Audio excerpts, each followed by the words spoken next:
నమస్తే. Welcome to mirror TV. నేను పవన్. మన రాష్ట్రంలో ఈ 2 రోజులుగా చూస్తున్నాం. ఏదైతే హీరో అల్లు అర్జున్ వర్సెస్ ప్రభుత్వం ఒకవైపు ఈ అటాక్ నడుస్తుంది. ఎందుకంటే ఒకవైపు రేవంత్ రెడ్డి గారు కూడా అల్లు అర్జున్ విషయంలో అయితే ఆర్టీసీ క్రాస్ రోడ్ దగ్గర సంధ్యా థియేటర్‌లో అల్లు అర్జున్ 'పుష్ప' సినిమా రిలీజ్ అయినప్పుడు ఏదైతే తొక్కిసలాటం జరిగిందో అక్కడ ఏదైతే ఒక ఆడామె వాళ్ళ చనిపోవడం జరిగింది. వాళ్ళ కొడుకు కూడా ఇప్పుడు స్థితిలో ఉండడం జరిగింది. వీటిపైన అసెంబ్లీలో తీవ్ర స్థాయిలో రేవంత్ రెడ్డి గారు అల్లు అర్జున్ పైన విరుచుకుపడడం మనం చూసిన విషయాలు మన అందరికీ తెలిసిందే. ఒకవైపు ఆ సినీ ఇండస్ట్రీ మరోవైపు ఉంది, ప్రభుత్వం మరోవైపు ఉంది. ఈ మధ్య పోలీసులు కూడా ఆ సినీ ఇండస్ట్రీ పైన అటాక్ చేయడం జరిగింది. మనం వీటిపైన మాట్లాడే ప్రయత్నం చేద్దాం. ఎందుకు రాష్ట్రంలో వేరే సమస్యలే లేవా, కేవలం ఒక హీరో పైన ఇంత పెద్ద ఎత్తున చర్చలు ఎందుకు నడుస్తున్నాయి అనే విషయాలు కూడా మనం చర్చించే ప్రయత్నం చేద్దాం. అక్క, రాష్ట్రంలో ఈ సంవత్సర కాలంలో ఎన్నో సమస్యలు తెరపైకి వచ్చినాయి. పెద్ద పెద్ద సమస్యలు కూడా ఉన్నాయి. ఎందుకు వాటిపైన ఎవరికి కూడా ప్రెస్ మీట్లు కావచ్చు స్పందించలేకపోతుందో, కేవలం ఏదైతే హీరో సరే అమ్మాయి చనిపోయిందని చాలామంది బాధపడుతున్నారు. సరే పదే పదే అదే విషయాన్ని తెరపైకి ఎందుకు తీసుకొస్తుందంటే ఏం చెప్తారు? ముందుగా చెప్పాల్సింది ఏంటంటే, రేవంత్ రెడ్డి గారి డైవర్షన్ పాలిటిక్స్కి ఏదో ఒక విషయం దొరుకుతుంది. లేదంటే ఆయన అందిపుచ్చుకుంటాడు అవకాశాన్ని, సృష్టిస్తాడు. లేదంటే ఓ సమస్యను సృష్టించడమా, దారి మళ్లించడమా, దృష్టి మళ్లించడమా, ఇట్లాంటివి చేస్తూ ఉంటాడు. ఇవాళ జరిగినటువంటి ఘటన విచారకరం. ఆ, ఆ మహిళ మరణం యావత్తు తెలంగాణను కొంత కలిచివేసింది. సినిమా పట్ల మరీ ఇంత పిచ్చి అభిమానం ఉండకూడదు. తొక్కిసలాట ఇట్లాంటిది జరుగుతుందనే సందర్భంలో ఇట్లా మహిళలు పిల్లలు మహిళలు కాస్త వీటికి దూరంగా ఉండడమే మేలనేటువంటి చర్చ అయితే జాగ్రత్త తీసుకోవడానికి రేపు జాగ్రత్త తీసుకోవడానికి ఒక ఇదిగా హెచ్చరికలాగా పనిచేసింది. విషయం ఏంటంటే, ఇక్కడ ప్రస్తుతం ఇది అసెంబ్లీ ఎంత విలువైన చర్చ జరగాల్సిన చోటు. ఎట్లాంటి చర్చలు జరగాలి అక్కడ? ఇప్పుడు తెలంగాణలో ఉన్న సమస్యలు ఏంది? రైతు భరోసా లేక రైతులు వేచి చూస్తూ ఉన్నారు. వీళ్ళ వాయిదాలతోని వానకాలం పంటకు అగో నేను ప్రజాభిప్రాయ సేకరణ, రైతుల అభిప్రాయ సేకరణ చేస్తున్నా అని కాలయాపన చేస్తేవి, ఎగబెడుతుంది. రెండో పంట కూడా నాట్లు పడుతున్నాయి, నాట్లు వేస్తూ ఉన్నారు. నాట్లు కొన్ని చోట్ల అయిపోయినాయి కూడా.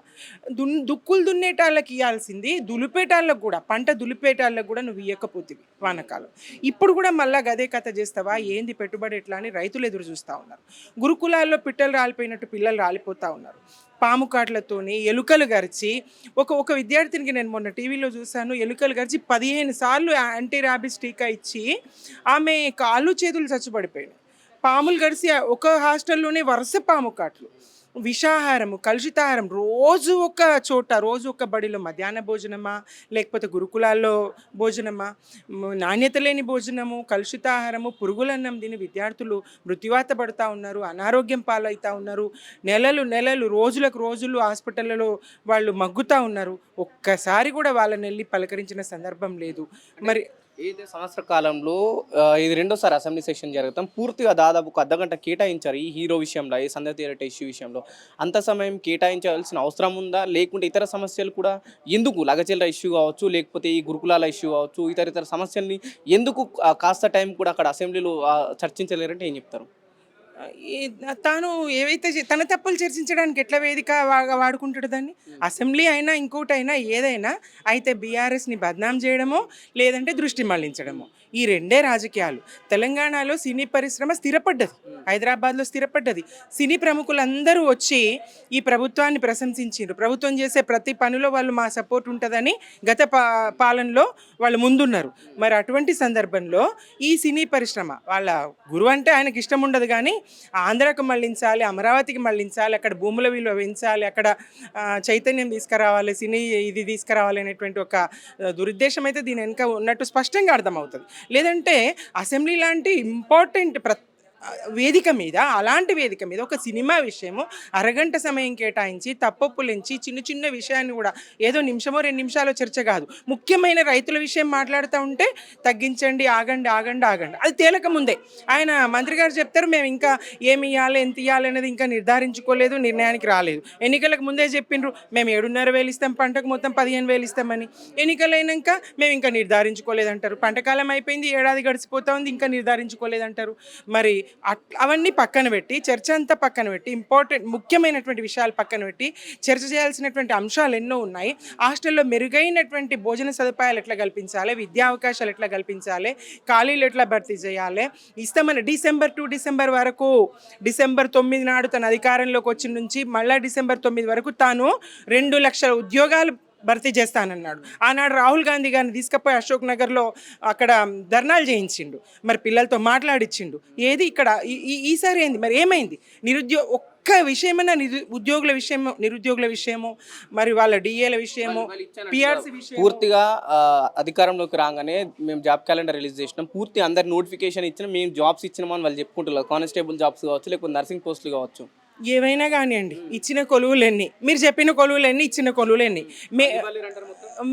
వాళ్ళు ఏవైతే బీఆర్ఎస్ ప్రభుత్వం ఇచ్చినటువంటి నోటిఫికేషన్లు, పరీక్షలు, వాటికి సంబంధించిన ఉద్యోగాలే మీరు ఇచ్చిండ్రు. గత ప్రభుత్వంలో 1,60,000 పైచిలకు ఉద్యోగాలు ఇచ్చినప్పటికీ, బీఆర్ఎస్ ప్రభుత్వంలో, మా ప్రభుత్వంలో 1,60,000 ప్రభుత్వ ఉద్యోగాలు ఇచ్చినప్పటికీ సిస్టమ్ వ్యవస్థ ద్వారానే నియామకం జరిగింది.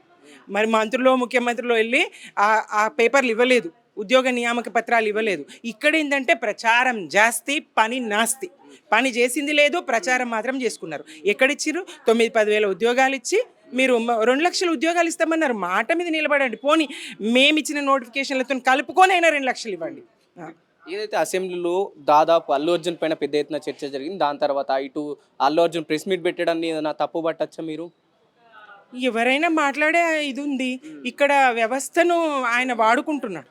వ్యవస్థలో సినిమా పట్ల, దాని పట్ల ఒక వర్గానికి ఉన్నటువంటి, లేదంటే తెలంగాణ సమాజం అంటే తెలంగాణ పాత్ర, తెలంగాణను చిన్నబుచ్చింది ఆంధ్ర సినీ పరిశ్రమ అని చెప్పేసి, తక్కువ చేసిందని చెప్పేసి, అవకాశాలు రాని వాళ్ళు, లేదంటే సినిమా అంటే పెట్టుబడిదారి వ్యవస్థ అని సినిమా పట్ల చులకన భావన ఎవరైతే ఉన్నారో వాళ్ళందరూ తన వెంట నడవాలనుకునేటువంటి ఆ ప్రయత్నంలో భాగంగా తక్కువ చేసి చూపించడం. ఎవరికైనా మాట్లాడే అర్హత ఉన్నది, మాట్లాడతారు. పదే గతంలో ఒక ఫంక్షన్లో అల్లు అర్జున్ ఏదైతే చెప్పారు కదా, అల్లు అర్జున్ పేరు మర్చిపోయినందుకే రేవంత్ రెడ్డి కక్ష తీర్చుకుంటున్నారని పదే మీరు కూడా రేవంత్ రెడ్డి గారు గుర్తు చేస్తూ మీ పాత్ర కూడా ఉందనుకోవచ్చు అల్లు అర్జున్ ఈ చిక్కుల్లో ఉండడానికి. ఖచ్చితంగా ఇదైతే ఉండొచ్చు. మేమనే కాదు, యావత్ తెలంగాణ గుర్తించింది. అంటే ఆయన పాపం అల్లు అర్జున్ ఒకటే కాదు, తెలంగాణలో 80% మంది ఇప్పటికి కూడా చిన్నపిల్లల్ని ఎవరు సీఎం అంటే కేసీఆర్ గారు అంటారు, లేదా ఓ పండు ముసలి పెట్టుకుని ఎవరు సీఎం అంటే కేసీఆర్ గారు అంటారు. అట్లా ప్రజల మెదళ్లలో స్థిరపడ్డాడు కేసీఆర్ గారు. ఆ హృదయాల్లో ఆ సింహాసనం, ఇక్కడ ముఖ్యమంత్రి సింహాసనం మీద ఈయన ఉండొచ్చు, కానీ ప్రజల హృదయ సింహాసనం మీద మాత్రం కేసీఆర్ స్థిరపడ్డారు. కాబట్టి ఆయన పేరు సడన్గా గుర్తొచ్చిందో గుర్తు రాలేదో, ఏం జరిగిందో దానికి మరి ఇట్లా కక్ష తీర్చుకోవడం అని సోషల్ మీడియా కూడా కూసింది. ప్రజలు అందరూ నవ్వుకున్నారు. మరొకసారి ఈ నవ్వుకోవడం తప్పకుండా ఆయన దెబ్బ తగిలింది ఆయనకు. ఆ దెబ్బతోనే ఈ కక్ష తీర్చుకుంటున్నాడు అనేటువంటిది జరుగుతూ ఉన్నది. అదొక్కటైంది డైవర్షన్, దారి మళ్ళించి, ఆలోచనల్ని మళ్ళించి, ప్రజల్ని ఈ సమస్యలే లేవా? తెలంగాణ పాలనను పక్కకు పెట్టి ఈ సినిమా కథ ఏంది, ఈ ఒడవని పంచాయతీ ఏంది? ఒక మరణం సంభవించింది, విచారిద్దాం.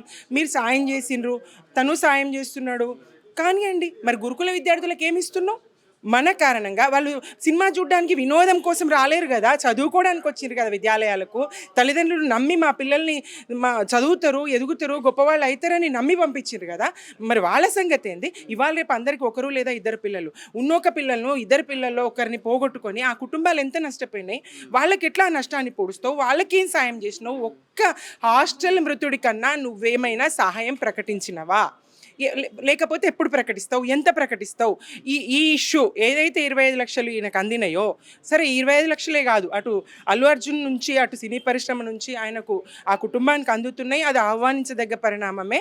కానీ తెలంగాణ పిల్లలు కూడా చదువులను మిమ్మల్ని నమ్మి బళ్ళకు వచ్చి ఉన్నటువంటి ఆ పిల్లల మరణాలు కూడా, లఘుచర్ల బాధితులను కూడా వాళ్ళు ఎంత నష్టపోయినరు. ఎన్ని రోజులు నేను జైల్లో ఉన్నాను, నువ్వు ఏడుస్తావు. రెడ్ హ్యాండెడ్గా పట్టుబడి, ఓటుకు నోటు కేసులో రెడ్ హ్యాండెడ్గా పట్టుబడి నేను జైల్లో ఉన్నా అని ఏడుస్తావు. నువ్వు మరి ఏ తప్పు చేయకుండా మా భూములు మాకే అన్నందుకు, మా భూములు మేము ఇయ్యమన్నందుకు వాళ్ళని చిత్రహింసల పాలు చేసి, కరెంట్లు బంద్ చేసి, ఒళ్ళంతా తొక్కి తడిమి ఆడవాళ్ళను అవమానించి భయపెట్టి మరి వాళ్ళని అరెస్ట్ చేసి చెయ్యని తప్పుకు ఇన్ని రోజులు వాళ్ళని జైల్లో నిర్బంధించినావు కదా, వాళ్ళు ఎంత నష్టపోయినారు, వాళ్ళ దుఃఖానికి ఖరీదు ఎవరు కట్టిస్తారు? ఇది ఎట్లా అర్థం చేసుకోవాలి? తెలంగాణ సమాజం తప్పకుండా గుర్తించాలి. ఈ డైవర్షన్ పాలిటిక్స్ను, ఈ దారి మళ్లించే ఆలోచనను, పాలన మీద పట్టులేని ఈ తనాన్ని, ఈ వైఫల్యాన్ని, తన వైఫల్యాన్ని గప్పిపుచ్చుకోవడానికి రేవంత్ రెడ్డి చేస్తున్న ప్రయత్నాన్ని తెలంగాణ సమాజం గమనించాలి, తప్పకుండా ప్రశ్నించాలి, అడగాలి. ప్రజల హక్కుల కోసం, మంచి పాలన కోసం ఇచ్చిన అవకాశాన్ని సద్వినియోగం చేసుకోమని సూచన అయితే చేయాల్సినటువంటి అవసరం ఉంది. జై తెలంగాణ, జై కేసీఆర్.